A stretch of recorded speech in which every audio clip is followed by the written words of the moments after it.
Bonjour les amis, comment vous allez? J'espère que vous êtes toujours très motivés pour poursuivre la formation.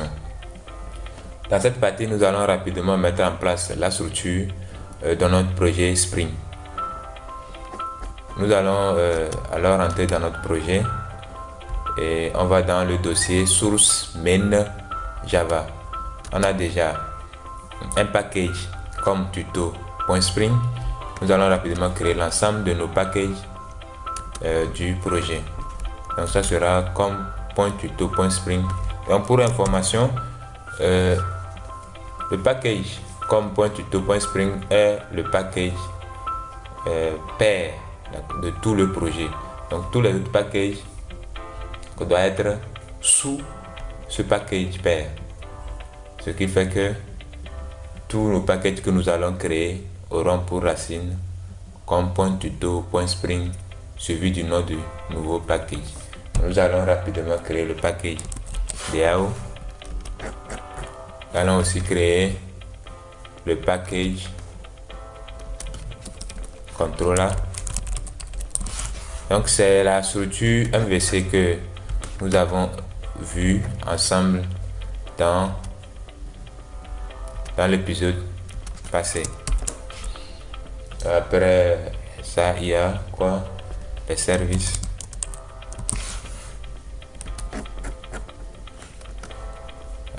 Après le service, nous allons créer le package pour les modèles.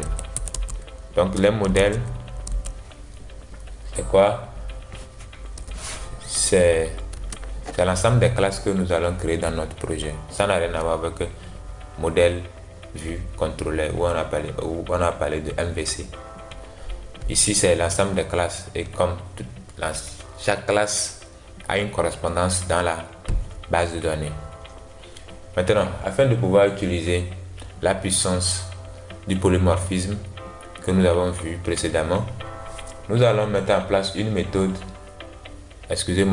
une classe super, d'accord, qui sera la super classe de toutes les classes que nous allons mettre en place. Comment est-ce que nous allons appeler cette classe? Nous allons l'appeler base. C'est préférable que cette classe soit une classe abstraite, vu que cette classe en fait n'aura pas une représentation dans la base de données. C'est bon? Donc ça sera plutôt une classe abstraite. Nous allons rapidement commencer par parler des annotations. C'est bon? Cette classe, étant donné qu'elle ne sera pas présente dans la base de données, mais l'ensemble de ces colonnes quand même seront représentées dans la base de données à travers les classes filles. Je suppose que vous comprenez. Si il y a quelque chose qui est flou, n'hésitez pas à poser la question. Ça relève de la transformation de l'héritage. Donc vous avez trois possibilités de transformer une relation d'héritage quand vous êtes dans les bases de données.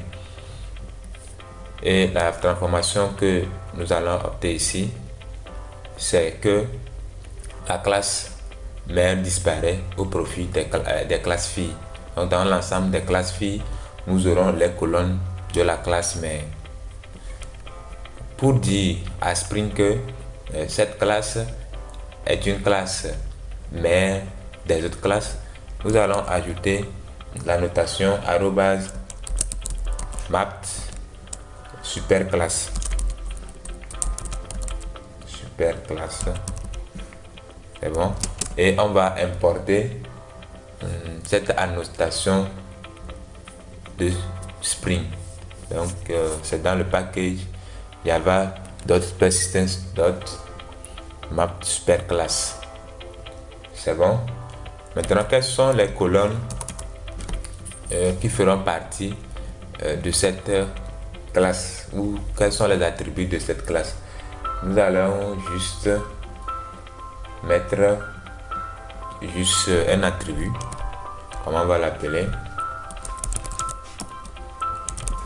On va se dire que à tout moment qu'on va créer un objet dans la base de données ou une instance dans la base de données, il va falloir savoir la date de création.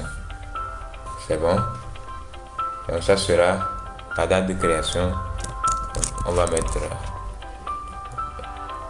une colonne de type date ou une variable de type date qu'on va appeler createDate. C'est bon? Donc il faut importer ça de Java utile.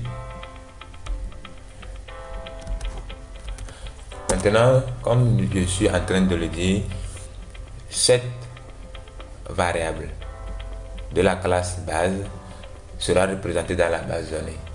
Alors pour dire ceci à Spring, nous allons ajouter la notation colonne entre parenthèses name égale, donc dans maintenant la variable name, nous allons mettre le nom que va porter cette table dans la base de données. C'est bon? Donc il faut aussi importer cette annotation de Spring et elle se trouve dans Java Persistence. Voilà. Maintenant, nous allons aussi ajouter une méthode abstraite qui en fait est un getter, d'accord, qui va permettre qu'on va plutôt implémenter dans l'ensemble des classes filles. Donc il s'agit de public abstract long et je vais l'appeler getID. En fait, cette méthode sera implémentée dans l'ensemble des classes filles. C'est bon? Et vu que ça n'a rien à voir avec la base de données, il n'y a aucune annotation à mettre sur cette partie du code. Maintenant, nous allons créer notre classe catégorie.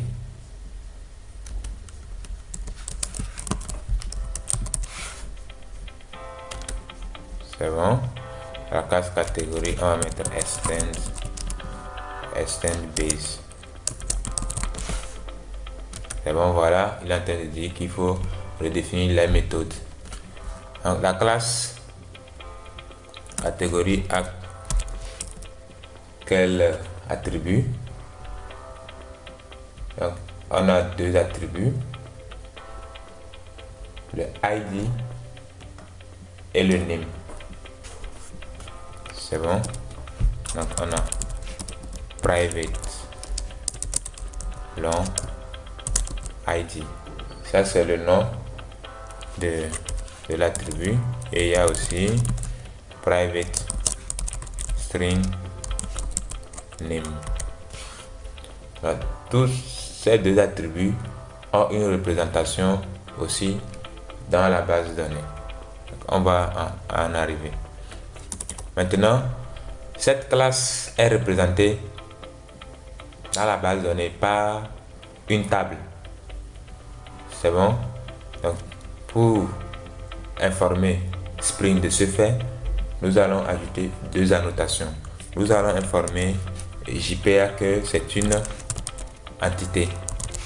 Donc, JPA Java Persistence API. Donc, dès qu'on met entity sur une classe, automatiquement JPA sait que c'est une table.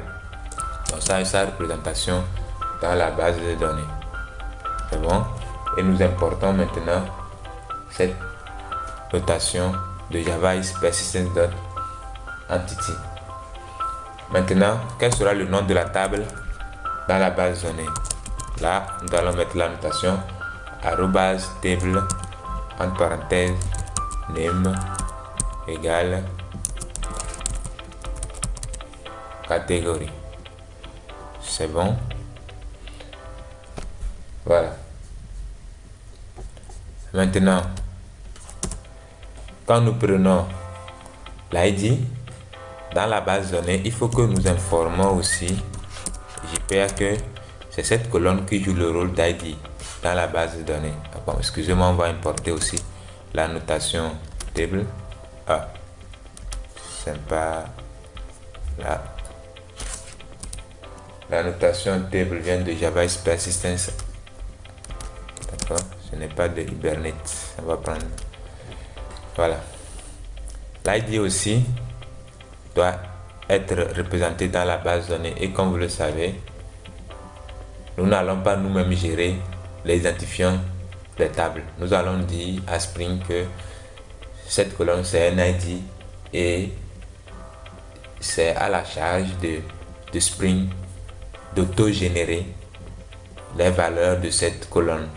Alors nous allons mettre la notation ID, c'est bon, et on va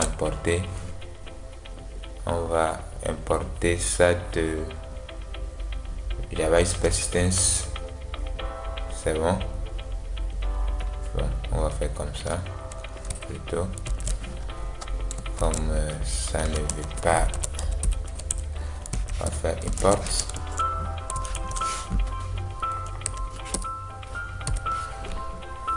C'est bon, et ici on va mettre ID. Maintenant nous allons mettre la notation qui va permettre à Spring de savoir que c'est à lui de générer, d'accord, de générer les valeurs pour cette colonne. Donc c'est quoi? @generated value, et la stratégie c'est quoi? On va mettre generation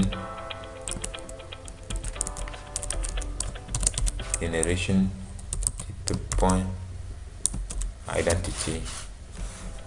C'est bon, ça aussi c'est à importer la notation. Nous allons aussi importer generated value. Maintenant, quel sera le nom de cet attribut dans la base de données? Donc on va mettre colonne en parenthèse name égale quoi? Catégorie ID. Donc il faut aussi importer la notation colonne ici. C'est bon. S'il y a des questions, n'hésitez pas à les poser. Donc cette variable aussi a une représentation dans la base de données. Donc, le nom de la colonne c'est name. C'est bon. Voilà ce qu'on appelle pas annotation. Nous allons rapidement générer les getters et les setters. D'accord.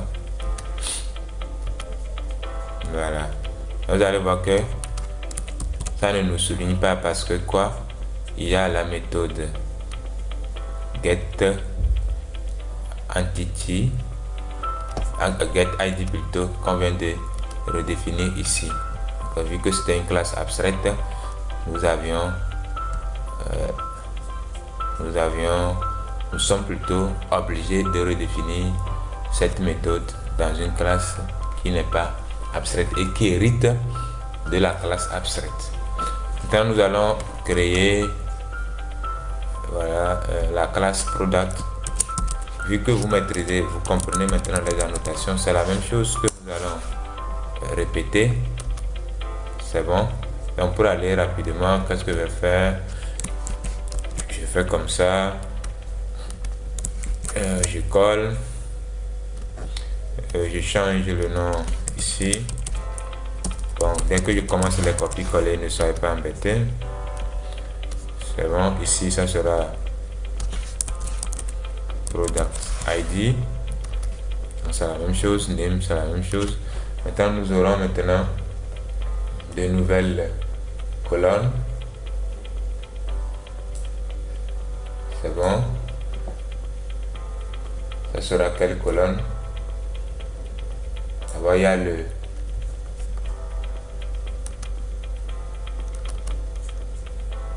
y a le name, buy price, sell price, et il faut mettre la relation vers catégorie. Voilà. Donc, on va copier-coller, puis on change seulement. Et ça, la variable c'est quoi? Buy price. Et on a dit c'est un double. Et le name c'est buy price. Je copie.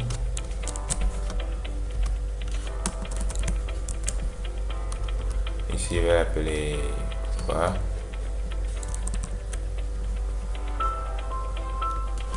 Sell price.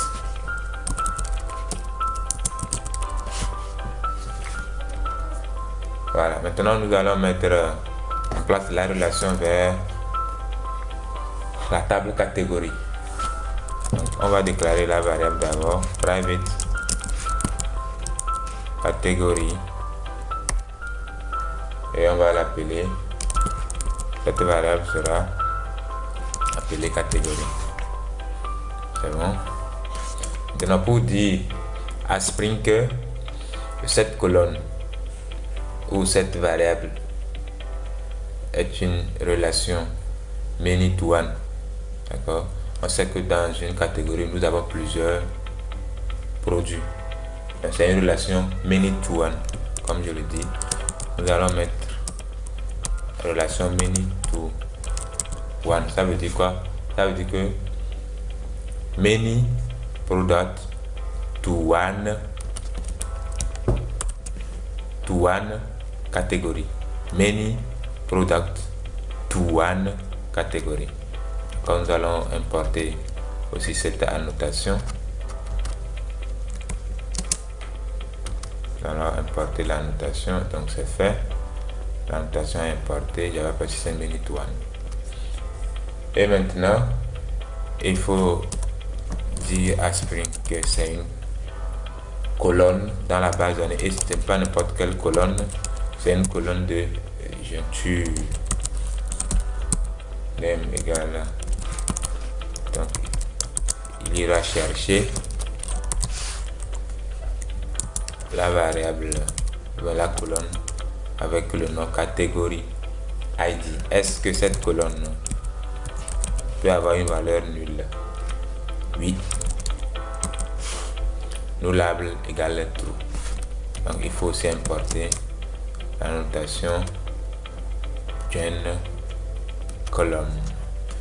Et il ne faut pas oublier, nous devons aussi générer l'ensemble des getters et des setters de notre classe. Voilà.